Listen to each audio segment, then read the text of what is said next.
Hormuz ಜಲಸಂಧಿ ಮೂಲಕ ಹಡಗುಗಳ ಸುರಕ್ಷಿತ ಸಂಚಾರಕ್ಕಾಗಿ ನೂತನ ಕಾರಿಡಾರ್ ನಿರ್ಮಿಸುವ ಕುರಿತು ಇರಾನ್ ಮತ್ತು ಒಮನ್ ನಡುವಿನ ಮಾತುಕತೆಗಳು ಹೊಸ ಹಂತ ತಲುಪಿವೆ. ಅಮೆರಿಕ ತನ್ನ ಅನಗತ್ಯ ಹಸ್ತಕ್ಷೇಪ ನಿಲ್ಲಿಸಿದರೆ ಈ ತಿಳುವಳಿಕೆ ಒಪ್ಪಂದ ಶೀಘ್ರದಲ್ಲೇ ಕಾರ್ಯರೂಪಕ್ಕೆ ಬರಲಿದೆ ಎಂದು ಇರಾನ್ ಸರ್ಕಾರಿ ಮಾಧ್ಯಮ ತಿಳಿಸಿದೆ.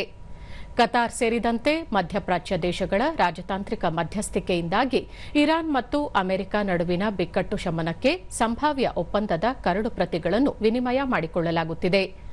ಈ ನಡುವೆ ಇಂದು ಅಥವಾ ನಾಳೆಯೊಳಗೆ ಒಪ್ಪಂದ ಏರ್ಪಟ್ಟು ಜಲಸಂಧಿ ಮರು ಆರಂಭವಾಗುವ ಸಾಧ್ಯತೆಯಿದೆ ಎಂದು ಅಮೆರಿಕದ ಖಜಾನೆ ಕಾರ್ಯದರ್ಶಿ ಸ್ಕಾಟ್ ಬೆಸೆಂಟ್ ಸುಳಿವು ನೀಡಿದ್ದಾರೆ. ತಮ್ಮ ದೇಶದ ಸಾರ್ವಭೌಮತ್ವ ರಕ್ಷಣೆಗೆ ಬದ್ಧ ಎಂದಿರುವ ಇರಾನ್ ಅಧ್ಯಕ್ಷ ಮಸೌದ್ ಪೆಜೆಶ್ಕಿಯನ್ ಪ್ರಾದೇಶಿಕ ಸಂಘರ್ಷ ಹೆಚ್ಚಿಸಲು ಆಸಕ್ತಿ ಇಲ್ಲ ಎಂದು ಸ್ಪಷ್ಟಪಡಿಸಿದ್ದಾರೆ.